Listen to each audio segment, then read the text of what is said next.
Hello everyone and welcome back to DevPortal, your go-to channel for mastering tech concept. In today's video, we are going to learn that how to kill and manage processes in Linux. This is one of the most practical and frequently used skill for any developer or a DevOps engineer. Basically, we are going to cover three commands, which is kill, pkill and kill all. And along with this, we will try to understand the signals which will work behind the scene of these commands. So let's start out this video. So before we jump into the command, first let's try to understand that what is a killing process means in Linux.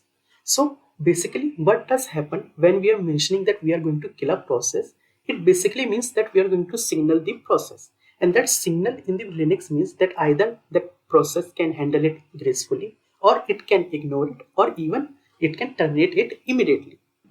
Now let's discuss some common signals that we usually use in Linux. The first one is the signal 15. This is the default signal. If you didn't mention any type of signal, in that case, this is the default signal that Linux will use. And what does it will do? It will gracefully stop the process. On the other hand, we have signal 9, which will forcefully kill the process, and this cannot be ignored. So basically, we will use 9 only if that signal 15 is not working. So in that case, we will use the signal 9.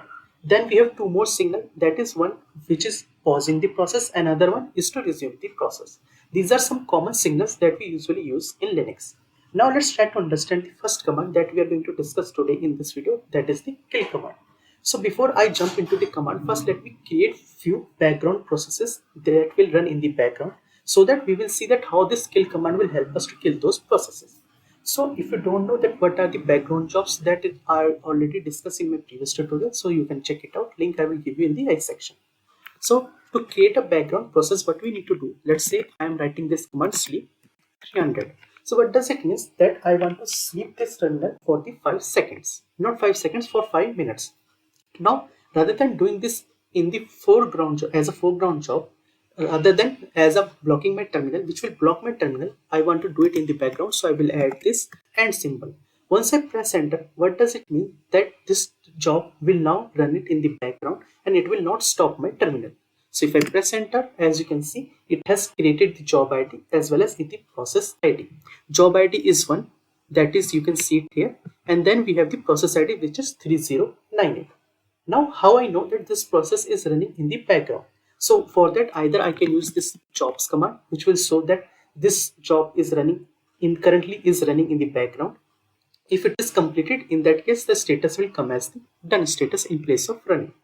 Or the other command is that yes hyphen ef that I discussed in my processes videos.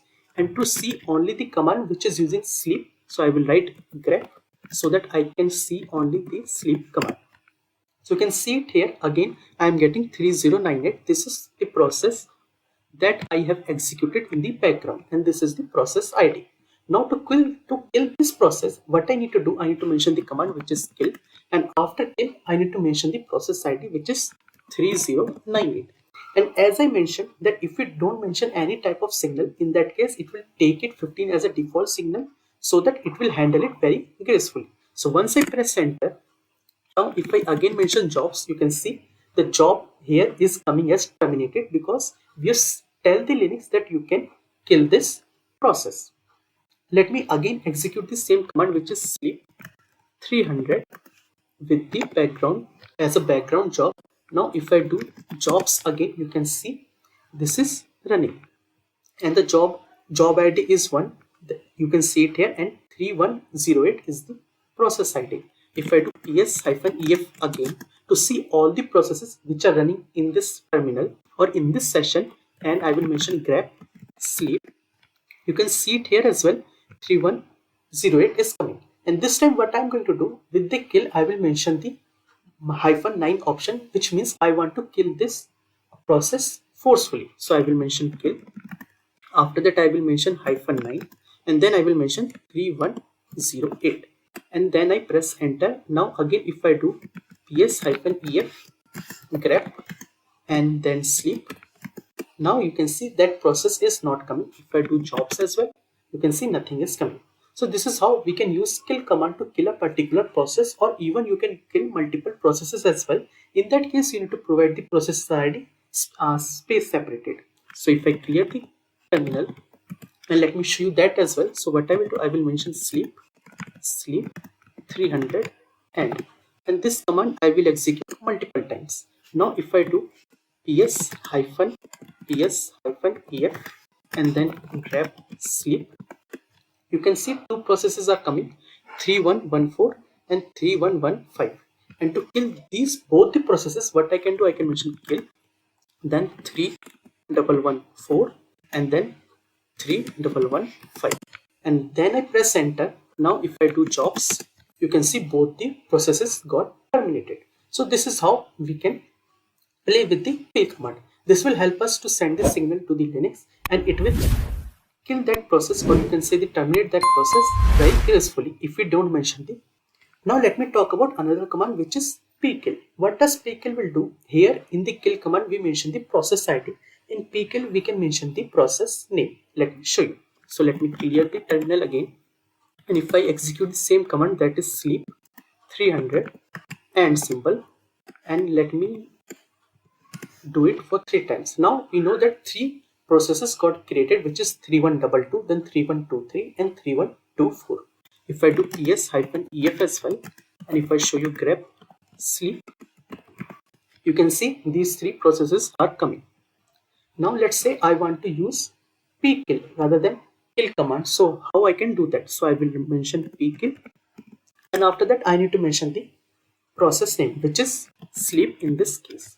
So once I do this, as you can see sleep, that command I am executing, once I press enter, what it will do, all the commands with sleep it will terminate, or not the commands, all the sleep processes will be get terminated. So once I press enter, now you can see the status is coming as terminated. In the console you can see it here, or in the terminal you can see it here. Now let me execute the same command again with the -9 option. So let me clear the terminal, and if I do sleep 300 and so this is the process which got created. Now if I do pkill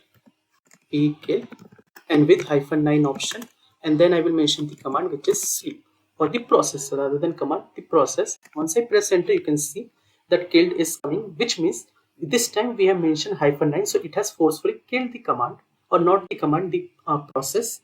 But if we didn't mention anything, in that case it was coming terminated. If I show you again sleep 300 and if I do pkill and sleep, now you can see terminated is coming. So that is the difference in the signals that we are sending to the Linux. So this is about pkill. We have another similar command to pkill, that is killall. What does it will do? It will kill all the processes which we have mentioned. Let me show you. So let me clear the terminal again, and if I do sleep, let's say 400 with end symbol,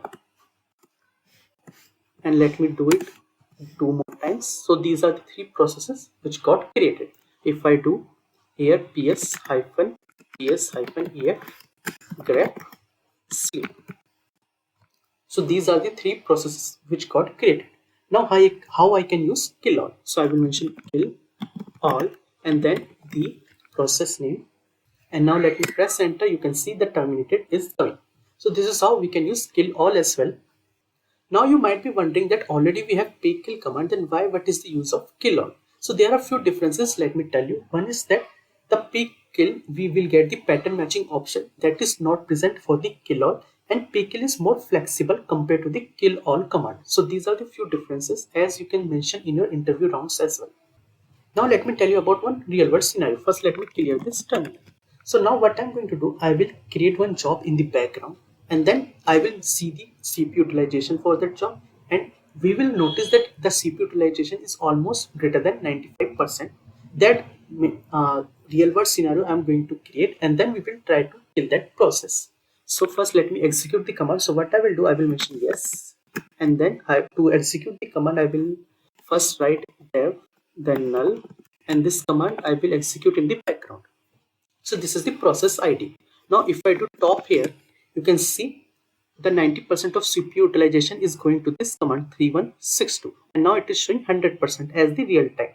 So I will press Q, and now to kill this process, what I will do, I will mention kill and then 3162, and once I press enter, now if I do top again, now that command will not come and the CPU utilization is below even 50%. So this is how we can handle our production server as well. Might be possible few services which you are running in your server, it is consuming very much of CPU.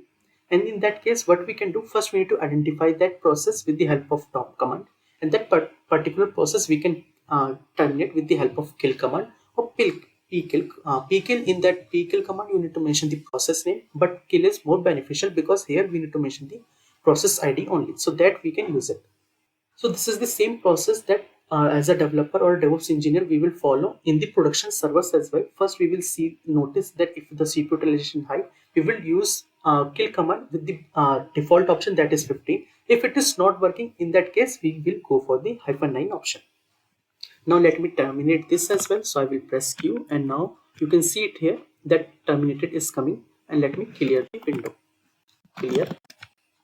Now let me tell you the few points related to the interview. As you have noticed, that kill command that we are using, it is consuming the process ID. So that is one thing you need to remember. And for the pkill command, it will work with the process name.